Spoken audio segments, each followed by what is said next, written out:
Our first ingredient is going to be some raw, unrefined, organic shea butter, which you can see is really hard. So we need to manipulate the shea butter just a bit so that we can work with it. So I'm going to put it directly into some simmering water in a tempered glass bowl. And then I'm just going to break it up a little bit. This is going to start to melt. So it happens in less than a minute, like 30 seconds, and it starts to melt just like you see here. So I just want to warm it up a little bit so that I can whip it till it's very, very smooth. And then we're going to take it out. So we're just going to use the hand mixer and go ahead and mix it on medium speed just until we get everything nice and blended. I think some of you may be thinking, why not use the microwave? But if you use the microwave, it can take the shea butter too far too fast. If you use that method, make sure you only do 10-second spurts so that you don't take it too far.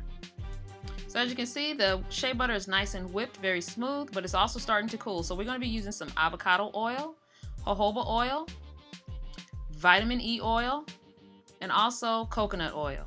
These are all oils that are good for skin, elasticity, moisturization, but look at the coconut oil. We've been dealing with 90-degree weather here in LA, so this oil was very liquidy. So I had to put the coconut oil in the freezer for about 10 to 15 minutes so that I can get it back to a nice consistency to be whipped into the shea butter.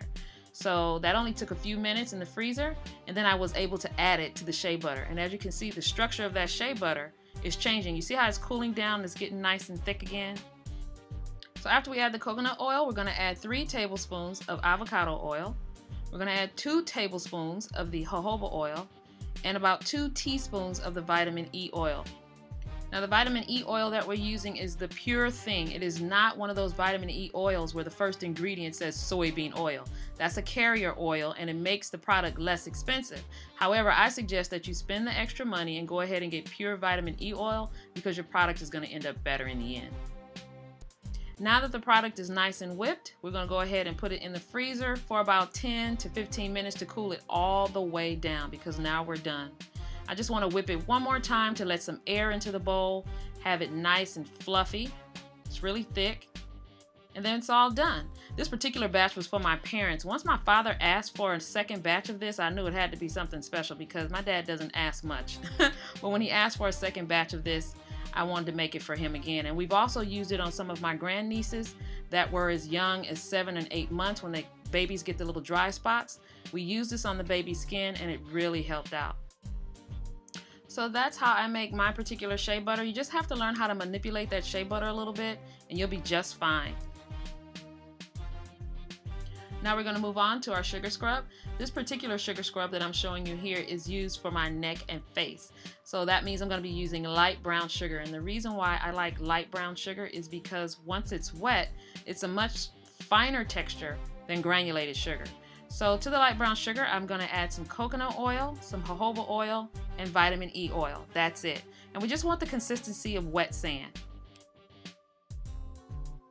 I'm sure as you watch this video, you've probably gone over in your head how much money you've spent on moisturizers and whipped shea butters or sugar scrubs for different parts of the body. When in fact, if you go ahead and invest in the ingredients here, you can make your own. You can have them anytime you want.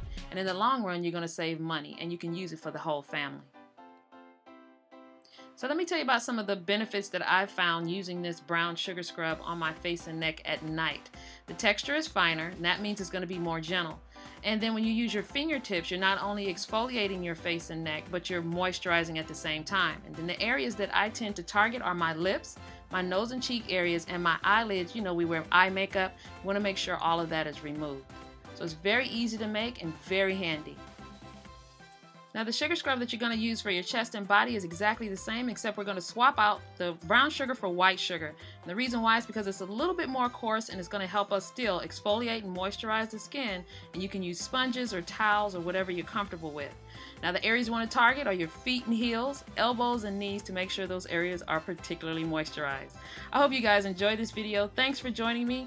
Be sure and check the information box below for all of the recipes, and I'll see you next time.